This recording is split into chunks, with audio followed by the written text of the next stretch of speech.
My body was found in an abandoned building. The construction workers, struggling to hold back their nausea, called the police. My parents rushed from my sister Lily Lambert's celebration banquet to the crime scene investigator. Chester Ford frowned and motioned for them to put on masks. My dad, David Lambert, was one of the top investigators the police brought in for special cases, and my mom, Stella Zimmer, was the leading forensic pathologist in Jasper City. Even though they had seen countless crime scenes, they still flinched when they saw my body. In the sweltering summer heat, my corpse had bloated significantly. My face was smashed beyond recognition, a bloody mess with no identifiable features. My entire body was covered in wounds, and only a sliver of skin still connected my head to my neck. The overwhelming stench of decay filled the air. Mom closed her eyes.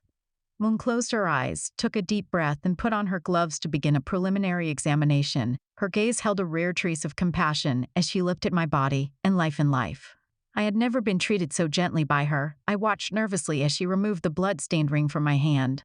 He had made identical rings for my family, but when Lily's did not fit, my parents scolded me harshly.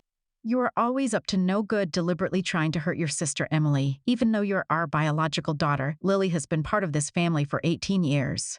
She will always be more important than you." Their angry voices still echoed in my ears. But I believed my parents loved me surely. They would recognize the gift I gave them. But Mom's expression did not change. She simply instructed her assistant, Ruby Gomez, to put the ring into an evidence bag. My brother Eddie Lambert once told me that Mom and Dad adopted Lily because they could not find me after I was kidnapped. They said I was always their favorite daughter, but when I returned home, there was no place left for me. I felt like an intruder in my own family. After surveying the scene, Dad sighed and asked Mom, "What's the situation with this body?" Mom removed her gloves and massaged her furrowed brows. "The victim appears to be around 20 years old. Preliminary cause of death looks like a throat slit.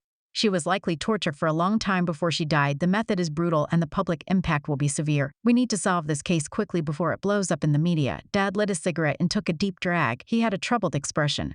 She had a troubled expression. Thuabayet lit a cigarette and took a deep drag. He had a troubled expression. Dad lit a cigarette and took a deep drag. He had a troubled expression. Per had a troubled expression. That deep drag. He had a troubled expression.